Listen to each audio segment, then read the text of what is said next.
विषय के जो अभ्यर्थी हैं, अगर वो डिस्क्वालीफाई नहीं होते हैं, मतलब अयोग्य नहीं हो जाते हैं, तो उनकी नियुक्ति उनका पक्का है, क्योंकि वैकेंसी है ज़्यादा और अभ्यर्थी कम है उसमें। बीएड वालों को एक मौका है अभी अपनी जो भी लीगल रिकोर्स लेने करने का, या राज्य सरकार या एनसीटी अगर कोई अपने गाइडलाइंस अगर संशोधित करती है, को उनके पक्ष में निर्णय देती है, तो उनको एक मौका है। अगर कठिन आ भी गया अगर, तो भी इतनी बड़ी संख्या में कई अच्छे अभ्यर्थी होंगे, क्योंकि अगर प्राइमरी का भी अगर लिया जाए तो इतनी बड़ी संख्या में है, तो कट ऑफ मतलब हो। और ये अभ्यर्थी बधाई दे रहे थे, इसलिए मैं कह रहा हूं कि अभ्यर्थियों ने खुद कहा कि बीपीएससी ने बेहतरीन एग्जाम लिया।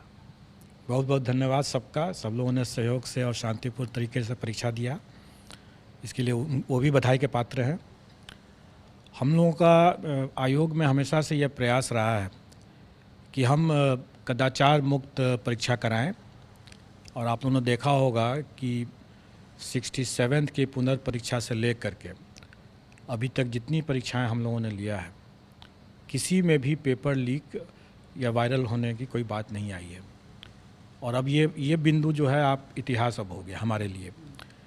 और आप ये भी देख रहे होंगे कि आज की जो चर्चाएं भी हो रही हैं, वो वायरल या पेपर लीक के बिंदु पर नहीं हो रही है। अब परीक्षा की गुणवत्ता, प्रश्न पत्र की गुणवत्ता और इस तरह की चीज़ें की बातें हो रही हैं, जो कि अच्छी बात है। शैक्षणिक बिंदुओं पर अगर विचार विमर्श अगर होता है तो अच्छी बात है वो। सर, एक चीज़ जानना चाहेंगे कि जो आप लोगों ने जो कंट्रोल रूम बनाया था उसका कितना फ़ायदा मिला, और आपने एक पॉलिसी भी की थी कि नहीं, जो क्वेश्चन पेपर होंगे वो अभ्यर्थियों के बीच जाएंगे, खुलेंगे और बीपीएससी का अपना सील होगा उस पर। देखिए, हम हमेशा से इस बात को हम समझते हैं और हम मानते हैं कि हमें ऐसे कदाचार करने वालों से 2 कदम आगे रहने की आवश्यकता है। जो कमियां थी सिस्टम की 67th में जो हम लोगों ने देखा, जो वायरल हो गया, उन कमियों को हम लोगों ने चरणबद्ध तरीके से दूर किया। और उसमें से ये भी एक प्रयास था कि हम लोगों ने पहले स्टार्ट किया कि अभ्यर्थियों के समक्ष ही उसको अनसील किया जाएगा। लेकिन हम वहीं तक हम लोग संतुष्ट नहीं हुए, क्योंकि हमारा मानना है कि अगर हम उनसे 2 कदम आगे नहीं रहेंगे तो कदाचार करने वाले सेंध मार देंगे। इसलिए आवश्यक था कि हमें अपनी व्यवस्था में हमेशा लगातार परिवर्तन करते रहना, उसमें सुधार करते रहना। और उसी की कड़ी में इस बार हम लोगों ने यह भी किया कि जो रिटर्न सील जो होगा वो सील हमारा होगा। अभी तक हम लोगों ने पिछले बार में ये किया था कि जो रिटर्न सील होगा, मतलब रिटर्न बक्सा जब आएगा तो उसमें बक्से को जो सील किया जाएगा वो सेंटर सुपरिटेंडेंट का सील होगा। लेकिन इस बार हम लोगों ने उसको ही बदल करके कर दिया कि नहीं, सेंटर सुपरिटेंडेंट का वो सील नहीं होगा, वो सील हम देंगे, और फिर वो हम सीमित संख्या में देंगे ताकि सेंटर सुपरिटेंडेंट उसको लगा दे और फिर तब हमारे पास है, ताकि वो सेंटर सुपरिटेंडेंट के स्तर से या मतलब सेंटर के स्तर से कोई उस सील के साथ परिवर्तन कर दे, अभ्यर्थियों के समक्ष सील करने के बाद, अभ्यर्थियों के जाने के बाद उसको फिर से खोल करके फिर से सील कर दे। इस संभावना से इनकार नहीं किया जा सकता था, और इसी को देखते हुए ऐसा किया गया कि अब हमारा सीमित संख्या में सील जाएगा और उसी को लगा करके उनको वापस भेजना है। इसलिए अब इसकी भी गुंजाइश नहीं रह गई कि सील तोड़ करके फिर से सील करना संभव अब नहीं है। सर, अब तो इंतज़ार सबको रिजल्ट का है, और जो जानकारी मिल रही है रिकॉर्ड समय में रिजल्ट भी आना है। बिल्कुल, हमारा प्रयास ये है ही कि हम रिज़ल्ट दें, और जैसा मैं मानता हूँ कि 9वीं 10वीं और 10वीं 11वीं 12वीं इनका तो हम रिज़ल्ट जल्दी दे देंगे, पहले दे देंगे और जल्दी दे देंगे। जहाँ तक प्राथमिक कक्षों का बारा है, उसके अध्यापक का मामला है, उसमें एक समस्या ज़रूर है, जो कि आप सब लोग अवगत हैं इस बात से कि बीएड वर्सेस बीटीसी की जो बातें चल रही हैं, इसमें जब तक वो कन्फ्यूज़न दूर नहीं हो जाता है कि बीएड का क्या करना है, तब तक स्वाभाविक है कि हम बीएड का रिज़ल्ट नहीं दे सकेंगे। लेकिन जो कॉमन मेरिट लिस्ट में जो डिप्लोमाधारी जो आ जाएंगे, उनका तो निश्चित रूप से हम रिज़ल्ट निकाल देंगे। बीएड वालों को एक मौका है अभी अपनी जो भी लीगल रिकोर्स लेने करने का, या राज्य सरकार या एनसीटी अगर कोई अपने गाइडलाइंस अगर संशोधित करती है, को उनके पक्ष में निर्णय देती है, तो उनको एक मौका है। सर, एक चीज़ और जानना चाहेंगे, एक ट्वीट आपने किया था 9 से 12 तक के अभ्यर्थी जो हैं उनके लिए बहुत हमारे पास मैसेज आए कि सर से जाकर के पूछिए कि ये जो तैयार रहने की बात है, आप लोग तैयार रहें डॉक्यूमेंट वेरिफिकेशन के लिए, ये क्या है सर? डॉक्यूमेंट वेरिफिकेशन बहुत जल्दी स्टार्ट होने वाला है और जहाँ तक मुझे अभी ज्ञात है वो हम लोग शायद हम लोग 4 तारीख से ही शुरू कर दें, 4 सितंबर से। और ये डॉक्यूमेंट वेरिफिकेशन हमारा 11th 12th और 9th 10th और इसका होगा, और इसी में दिव्यांगजनों का भी हम लोग मेडिकल कराएंगे, क्योंकि इसके बिना हम परीक्षा फल नहीं दे सकते हैं। और स्वाभाविक है कि इसमें चूँकि ये ST वाले हैं इसमें, इसलिए सबके सब मैं समझता हूँ कि इसमें बिहार के ही निवासी होना चाहिए, और इसमें हम लोग उनको अपने गृह जिला में ही ये डॉक्यूमेंट वेरिफिकेशन की व्यवस्था करेंगे ताकि उनको ज़्यादा इधर उधर भटकना न पड़े। लेकिन एक सीमित समय देंगे हम उन्हें, और उसी सीमित समय के अंदर में उनको डॉक्यूमेंट वेरीफाई कराना है और अपना जो मेडिकल कराना है जो दिव्यांगजन हैं। और अगर उसमें कोई मेडिकल में अगर उनको रेफ़र किया जाता है IGIMS में या किसी और हॉस्पिटल में, तो वहाँ उनको जा कर के इसको करवाना होगा, ताकि हम समय पर रहते हुए मतलब मेरा मानना है कि 15 सितंबर तक अगर सब कुछ अपनी योजना के हिसाब से चलेगा अगर, तो 15 सितंबर तक इन लोगों का मैं परीक्षा फल देने की स्थिति में रहूँगा।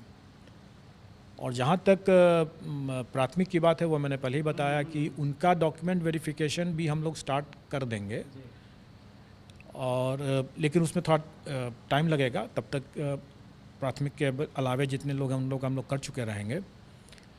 तो प्राथमिक वाले में थोड़ा सा विलम्ब है, और विलम्ब का कारण एक तो यह है कि उनकी संख्या बहुत ज़्यादा है और उसमें हमें कई तरह की चेकिंग करनी है।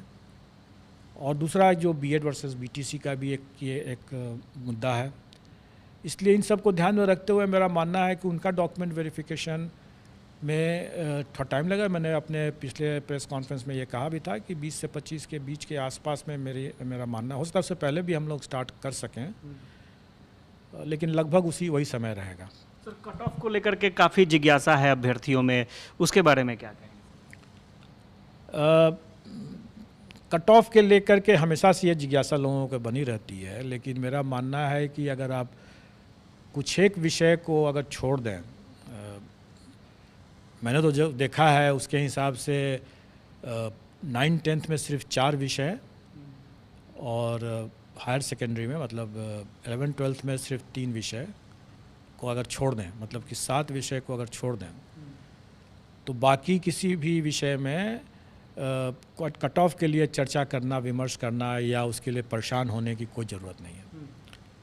कोई ज़रूरत इसलिए नहीं है कि उसमें मैंने अपने ट्वीट के माध्यम से भी लोगों को एक तरह संकेत देने का कोशिश किया है। लोग उसका सही से नहीं समझ सके, तो फिर मैंने आज हिंदी में भी उसको स्पष्ट कर दिया है कि जो लोग इन 7 विषयों को छोड़ करके अन्य विषय के जो अभ्यर्थी हैं, अगर वो डिस्क्वालीफाई नहीं होते, मतलब अयोग्य नहीं हो जाते हैं, तो उनकी नियुक्ति उनका पक्का है, क्योंकि वैकेंसी है ज़्यादा और अभ्यर्थी कम है उसमें।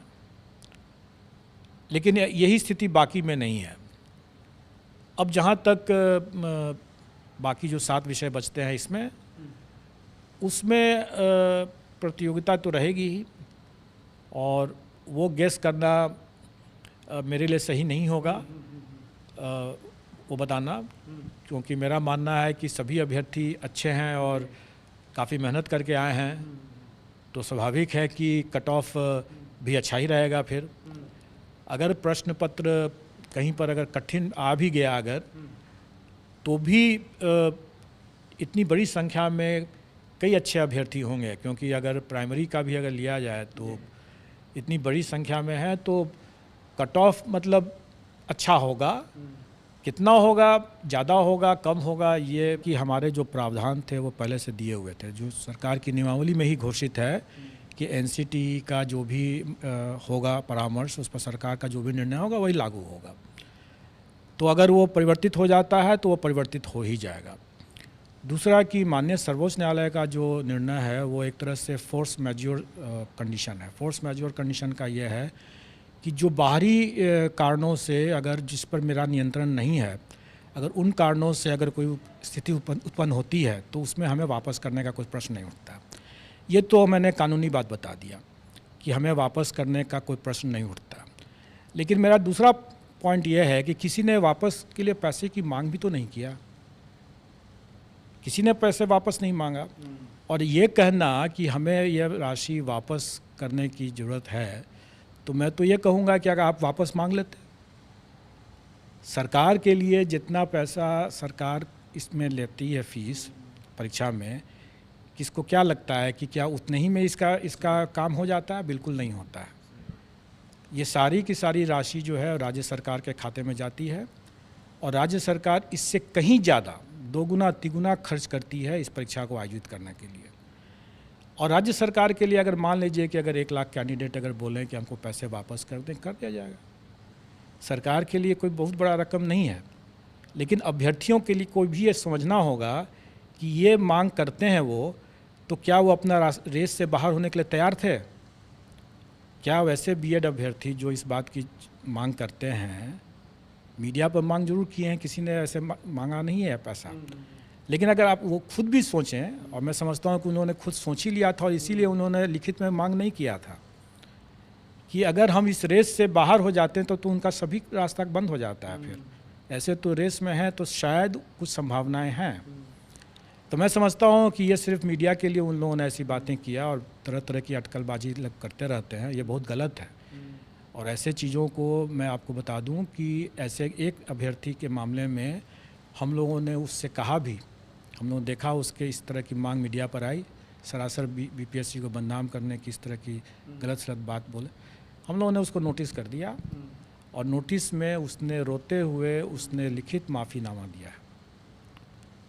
तो मैं सब लोगों से ये बात कहना चाहूँगा कि एक आप ऐसी कोई बातें न करें जो बाद में जा कर के आपको नुकसान पहुंच जाए। मैंने पहले भी और हमारे आयोग ने भी इस बात को प्रकाशित किया हुआ है कि कोई अमर्यादित बातें कहते हैं, आप अभ्यर्थी हैं इसलिए कि आप राज्यकर्मी बनना चाहते हैं, और राज्यकर्मी की गरिमाओं और मर्यादाओं का अगर आप उल्लंघन करते हैं तो हम ऐसे अभ्यर्थियों की अनुशंसा कतई नहीं करेंगे। और आजकल आप लोगों ने देख ही लिया कि फेशियल रिकॉग्निशन का ज़माना है। फेशियल रिकॉग्निशन से हम लोगों ने कई लोगों को चिन्हित किया है। हमारे लिए बहुत आसान है कि जो मीडिया पर जो लोग आकर के गलत सलत बात बोल के चले जाते हैं, वो समझ कर रहे हैं कि सब पर नज़र है। और हमारे सिस्टम के हिसाब से, जैसे मैंने बताया कि एक अभ्यर्थी को हम लोग नोटिस भी दिया और उसने माफ़ी भी मांगा है, हम सबको कर सकते हैं, सबको कर सकते हैं। जिनकी जो भी मेरिट लिस्ट में अगर आ जाते हैं, अगर हम उन पर पकड़ करके हम उनको उनके उस कारण परीक्षा करके उनको लिस्ट से बाहर कर सकते हैं। इसलिए उनको संभल करके बात करनी चाहिए।